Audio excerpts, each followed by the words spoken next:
Cynthia Lummis, who sits on the Senate Environment and Public Works Committee. Senator, it's good to see you. We just heard that report, a lot of reaction pouring in. What's your response to this move from the Trump administration? My home state of Wyoming is a high elevation state. We're cold in the winter. There are long distances between gas stations and certainly even longer between EV charging stations. So for my state, it's important that we have the option of hybrids and of gasoline and diesel liquid fueled vehicles. I think it's important that we have everything in the mix, including EVs, but for my state, EVs rarely work. Senator, can you talk a little bit about the combination that the president has done here with his trade deal with the EU, which of course allows them to buy tons of American energy? Wyoming produces tons of energy, more than they consume by far. With this new deregulation that the president is doing through the EPA, so that Americans do have a choice of an all-of-the-above energy approach with energy that actually is affordable and works for people in Wyoming, but also across the country. And it's important that Europe have another market to go to for energy besides Russia. Russia is pushing back on them by virtue of invading Ukraine. There's a feeling that Europe is at risk by being in sole reliance on Russian energy.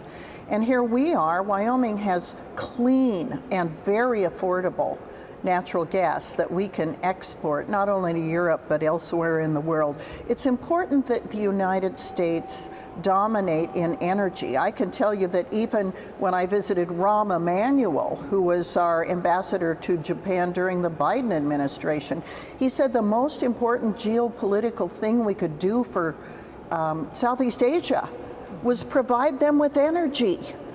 So the world needs our energy. And finally, we have a president who's willing to make it available around the world. Senator, I want to turn to some legislation that you're working on, that you've introduced, to try to claw back some of the really extreme politics and partisanship and a radical agenda being pushed by the largest teachers union in the country. The second largest also does the same exact sort of nonsense. You see the types of resolutions that they pass at their giant national conferences, and it's way, way out there on the left. And these are the people who are teaching / indoctrinating our next generation. Tell us about this effort on your part. Well, Guy, I was so disappointed and alarmed to see the NEA pass a resolution to disassociate with the information provided to them by the Anti-Defamation League, which provides very solid factual information about incidents of anti-Semitism in this country.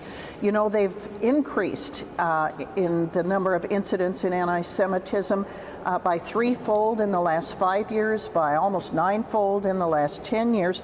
And we've seen it on our college campuses. Jewish professors are afraid to cross campus. Jewish students are afraid to cross campus. Why in the world, at a time when anti-Semitism is on the rise, would the NEA do that? So the message here is, NEA, you have a federal charter like the Boy Scouts.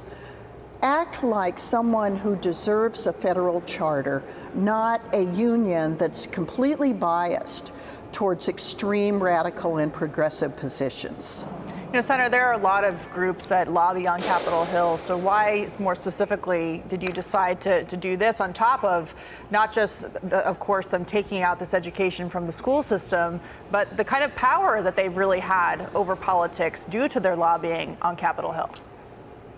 Well, they lobby in the name of children and teachers, but they lobby for things that support neither teachers nor students and their parents.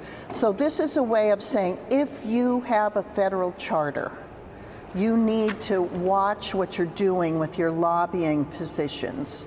And the NEA had gone way far left, and it was time for them to be brought back.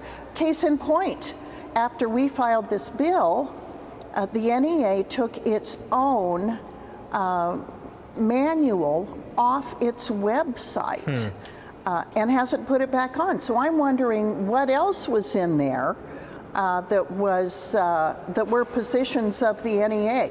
They had become progressively more leftist, and that was what they were advocating be taught by teachers who are members of the NEA. That's not the role of a federally chartered entity. Now, they can have that role, but that's not the role of a federally chartered entity. Exactly. Yeah, I'd love to see perhaps Becky Pringle, Randy Weingarten dragged up on Capitol Hill and ask questions about some of this as well. Yes. Thank you, Senator Cynthia Lummis. Great to hear from you. We'll be watching how that legislation proceeds. Thanks so much for your time. Yeah, thanks, Katie. Thanks, Guy.